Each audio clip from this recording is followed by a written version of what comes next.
Welcome, everybody. How are you? Good, good. My name is Adrienne Bennett. I've had the opportunity to speak with some of you already, and we have asked you to fill out these forms, the questionnaire forms, so we can get to as many questions as possible tonight. I'll mix it up a little bit, and we will get to as many questions as we can.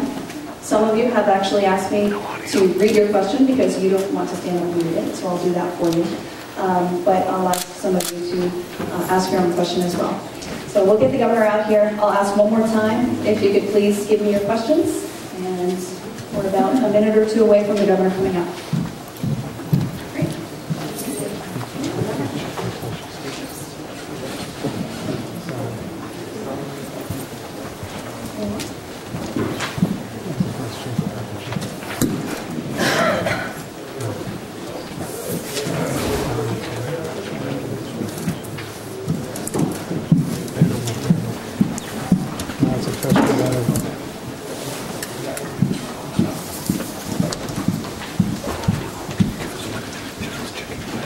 Sure. Oh, there we go.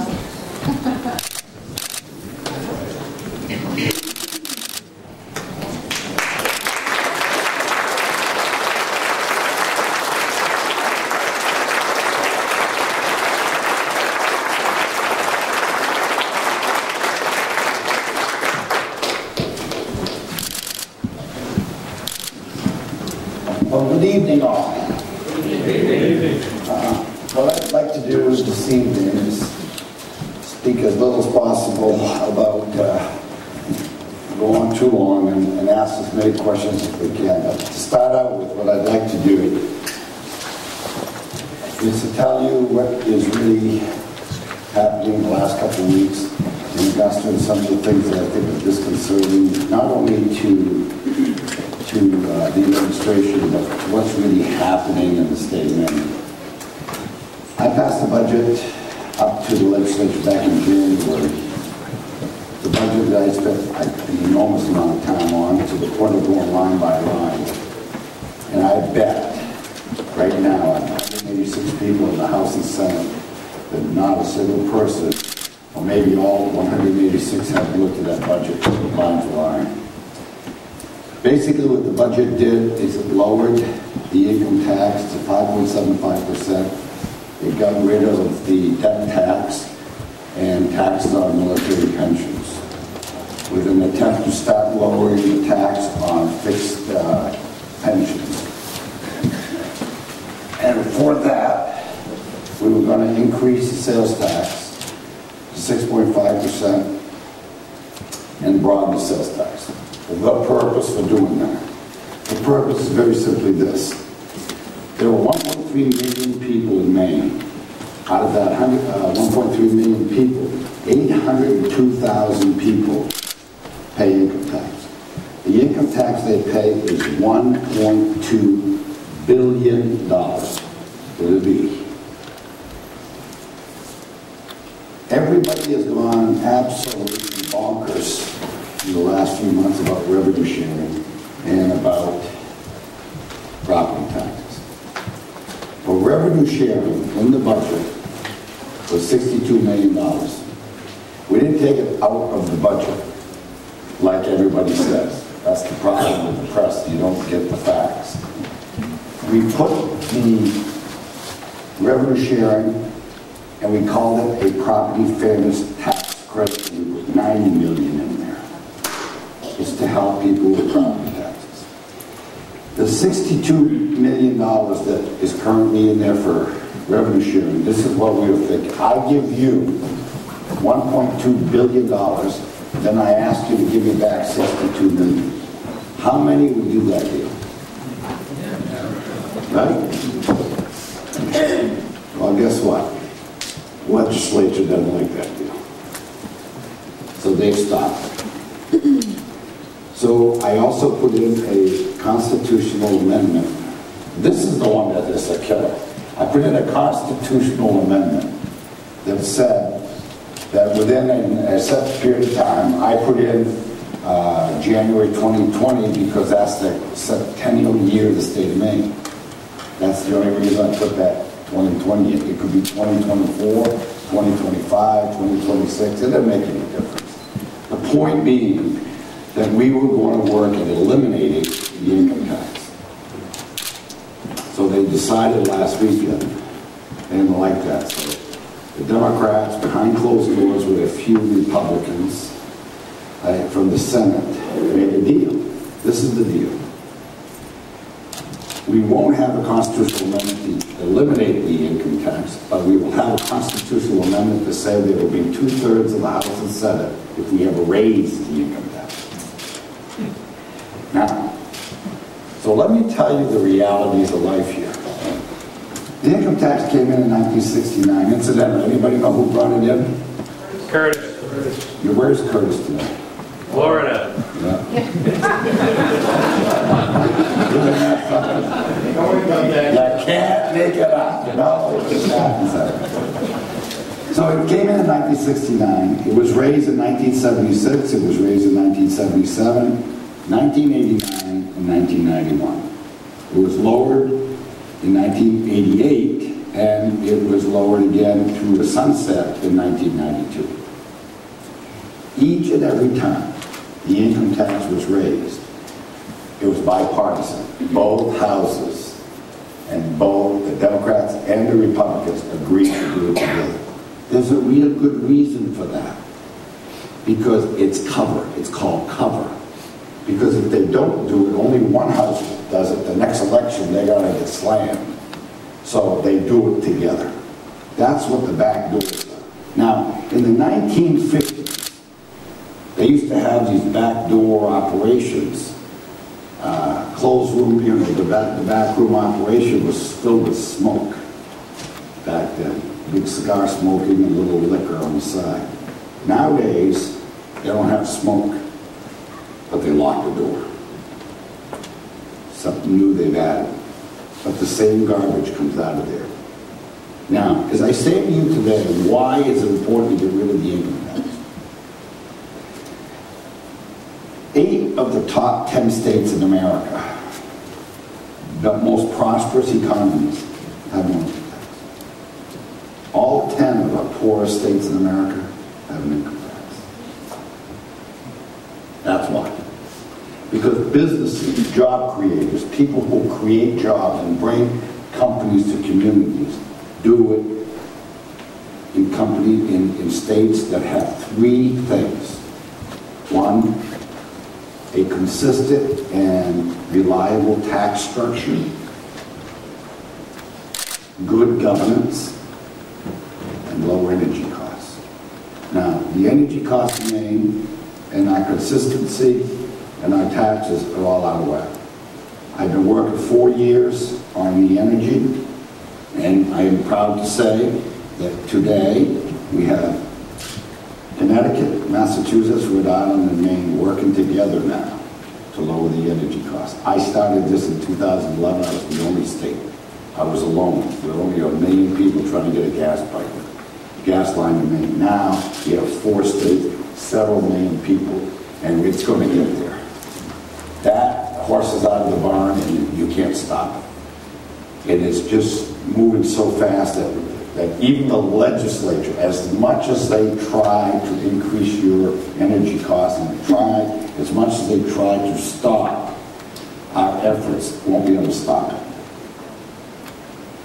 We are the 9th highest income tax in the country. There's only one state a little higher than we are, and that's Oregon. You pay the maximum tax in Maine at $20,900. My plan said you would start at $50,000. But that's a tax break for the rich. For you poor people making $21,000, you're all considered rich in Augusta. It's just mind-boggling to me, their mentality of how they think. Now, what have they done to my budget? I had $50 million set aside for nursing homes, mental illness, and brain injuries, and disabilities. That money has been taken out, and it's gone back to welfare for illegal immigration. And I'm telling you, if We can talk about that because that is a real bad thing for the state of Maine. Undocumented immigration is bad because we are, as a state, a very welcoming and a very generous state. So that the secondary refugees and the asylees come to Maine. And I'll explain that in a minute. I took the money out of the methadone clinics and I gave it to the hospitals, Acadia Hospital and Spring Harbor mental health institutions. And I believe that if you're going to have methadone or any form of drugs given to you by the state, that it ought to be under a clinical advisor. That's all I've done. I've just, instead of just running in and giving you drugs for a week, you've got to go through therapy. And then we were going to give more money to nursing homes. Because last summer we almost lost 3 nursing homes. I just did it on my own without the legislative approval. I gave them money. And then the fall was election, and nobody complained too much that we kept the nursing homes alive. And the reason why that's important is this. I met a lady who was 88 years old in North Yarmouth. Every day, her husband's in a nursing home. Every day she gets up, she gets dressed, she goes to the nursing home. She gets there about 11 o'clock in the morning, leaves about 4 o'clock, feeds him lunch. She's got Alzheimer's. She goes and spends the day with it every single day. Now the lady, if she was in Calais, she couldn't have done that because the one in Calais closed and they moved the people to Lincoln. And that's why I'm trying to get money to nursing homes, so the rural areas don't have to close their nursing homes. You know, I've been in business 45 years before I became governor. Hardest job I've ever taken on in my life is to try to give back $1 billion to people. Now I understand why very wealthy people have foundations. Because you can't give just money away. You got to have an army to help you give the money away. Nobody wants it.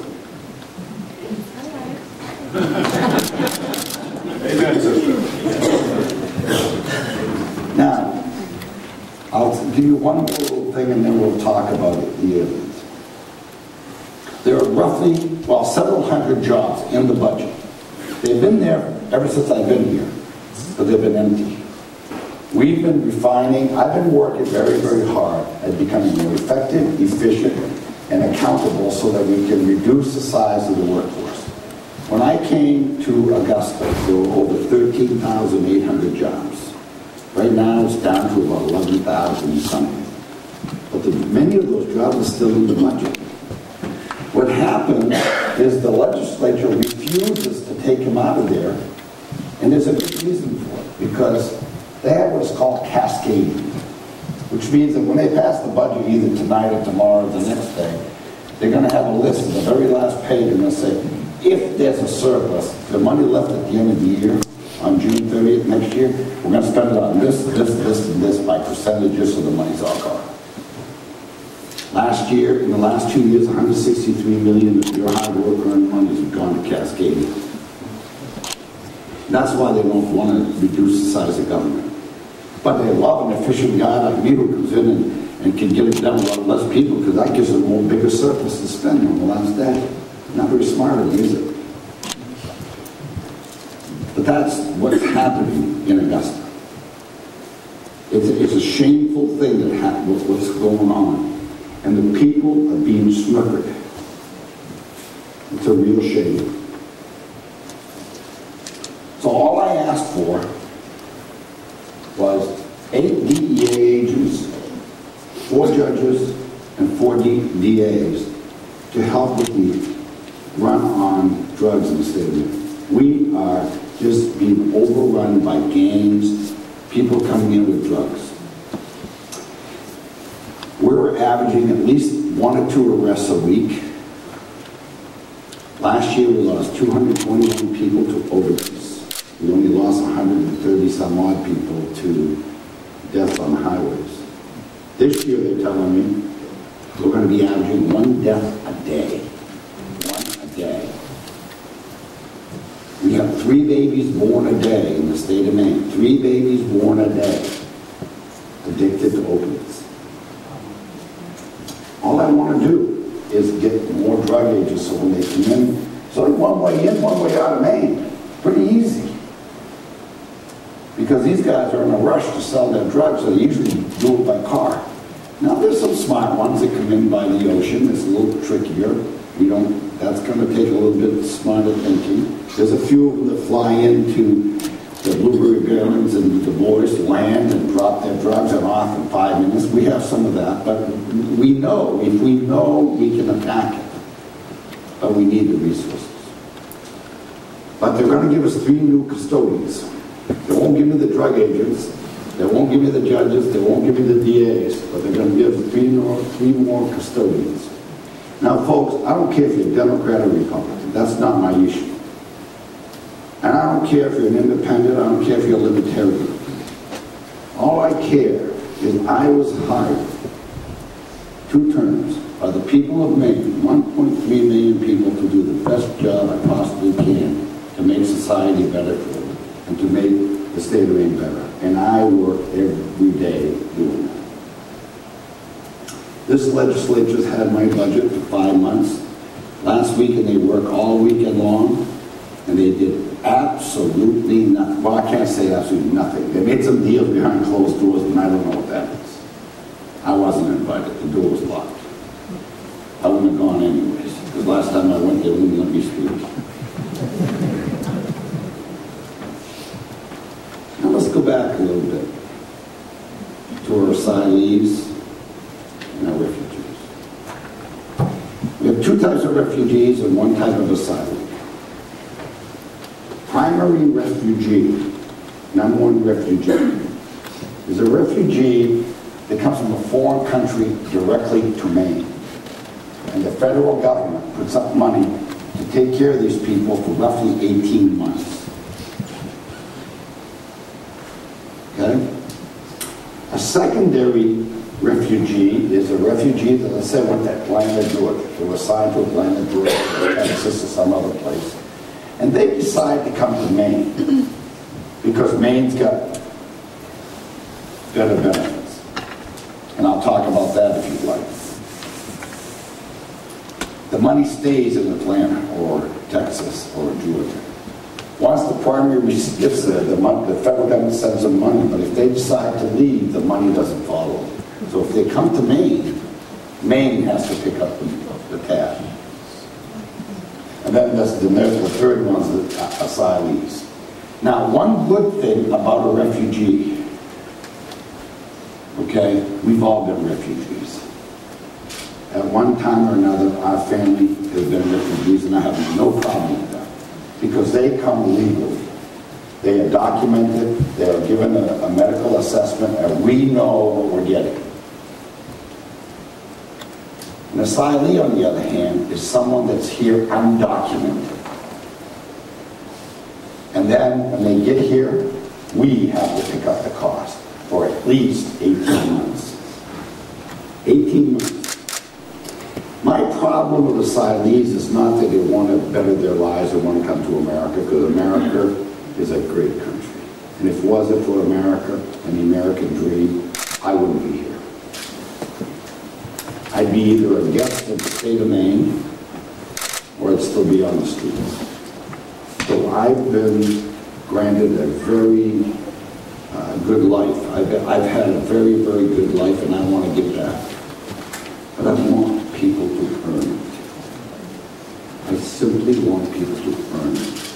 And how do you earn it? Well, an asylee has no medical assessment whatsoever. And every Saturday when I have my office hours, it's not unusual to have doctors, nurses, physician's assistants come in and say, what are you going to do about the tuberculosis, the hepatitis C, hepatitis B, HIV, measles, that is coming in, polio, that is starting to come back to our country. If you remember last year, we had this Ebola scare. There's nothing I can do. Absolutely nothing I can do. But I will tell you this. One case of HIV in the state of Maine cost you $90,000 a year to treat. One case of hepatitis C to cure costs you, the taxpayer, $102,000 a year. Now, while those people are being treated, this is my objection. The people in nursing homes, people with disabilities, and people with mental illness are lodged in our jails because they're not in treatment or they're going on wait lists. This budget here, this budget season, I eliminated the wait list for people with mental illness, disabilities, and the elderly. We eliminated the wait list. 4,200 people, we had $54 million into the budget. And yes, I did cut services to illegals, I did. But the legislature, the Democrats, led by Justin Alfon and Mark Eves, took the money out and put it back into the illegal and general assistance. Now, people are going to say I'm heartless. Yes, I am heartless. I'm heartless because until the people of Maine are treated and get the services they need, then I can't afford to take care of other people. Now, I came out of a dentist one day, not too long ago, and there was a man standing by his car and was leaning on the car. It was a couple years ago, and we just hired a young lawyer. Her name is Holly Lusk. She'd been on about 4 days in the office. So I came back from the dentist, and the man had one leg. And he said, you know, Governor, if you could help me get a leg, I could get a job. So I came back to the office, I said, Holly, your first project, find this gentleman a leg. Serious. A week later, she found a leg. She found a firm that brought him in, fit him for a prosthetic leg, and sent him on his way. So we are compassionate people. It's just that we can't be everything to everybody and still be the poorest people in New England with the highest energy cost. And that's why I'm fighting to get Maine rolling again. We pay. I spoke to Airbus, which was, we were thinking, trying to get them to come to Brunswick. They've come from Europe because taxes are so high, they're moving to the U.S. They're going to Alabama. But I tried to get them to come to Maine. We talked to Boeing, we talked to every plane manufacturer in the world ever since the Navy let go of Brunswick. Not one of the CEOs, the chairman of the board says to me, Governor, I love your persistence, you work hard at selling Maine. And so he asked me a question, how's your energy cost? I said, well, the best in New England. He said, how do you compare the rest of the country? Well, we're number 12 in the nation, highest. So we don't, and all the other New England states are higher than we are, so we're all below the 12. So I didn't lie when I said we're the best in New England at 15 cents. But you know where they're going? Alabama, 4 cents. 4 cents. That's just the real world out there. I go around. I just got back from Washington State. I was in Washington. I was in Dallas. Folks, we in Maine are not competitive because of energy and taxes. The second question he asked me is Maine right to work? I said, no, we're not. He said, well, it's strike one, strike two. He said, but I'll tell you one thing, Maine's got great lobster. I'll be up to have one with you. I encounter this all the time. All the time, no matter where I go. So, my goal, the first 4 years, was to lower energy costs, which we haven't had very much luck because the legislature has a 100 megawatt limitation on all energy except for wind and solar. And I haven't been able to break that happen. Not that wind and solar is not good, it's just that it's very expensive. And we can get cheap hydro from Quebec for 6 cents, but we're willing to pay 21 for wind. So, but that's going to be worked out because the other four, like I said, 4 of the 6 New England states are on board now. consistency in government. We're cutting back red tape. We have business-friendly communities. We have account execs that if a person comes to Maine, we'll put somebody on them with that company. And I'll give you an example. When a company came to Lewiston, it's one of those computer storage companies came to Lewiston, Carbonite. They called us on April 2nd. They were licensed and ready to hire people on April 29th the same month. Years past, that would have taken years. Now we assign something to them, we rush right through, we work hard at it. We don't skip anything. We try to get rid of the unnecessary red tape, but we really are interested in moving the state forward. Now it's a matter of the income tax. Everybody's talking about raising the minimum wage. Let's talk about it. If a person's on a fixed income, making to say Social Security, you raise the minimum wage, that's going to be transferred to goods and services. And so everything's going to go up. It's inflationary. If I give you back $1.2 billion, that gives you more money to spend. Now, I'm not going to say you're going to spend it all, but Mainers, historically, we're not known for saving a lot of money, maybe 4% of our wages. So that says that 96% will be spent in the economy with a multiplier effect, roughly $5 billion impact. Take 6.5% of that, and that goes to the state. Now, if we run a state with efficient, effective, and accountable government, then we do not need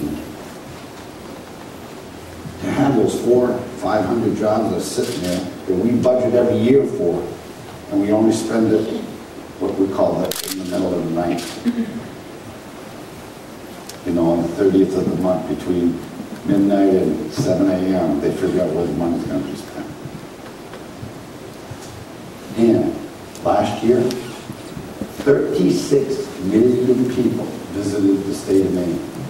33 million came between May 31st and Labor Day. So if they spend and we get them to do our job and we're good salespeople and we give them good customer service, they might drop a few bucks here. And there's where we're going. Maine is on a three-legged stool. Very comfortable. Doesn't go forward, doesn't go backwards. You can lean a little bit sideways, but it won't tip over. And we've been there for 50 years. What we need to do is get on a bike and stop pedaling forward. So let's get rid of one leg of that stool and get on a bike. Get rid of the income tax, and we'll set our economy based on the sales tax and a property tax in the communities. And I will tell you,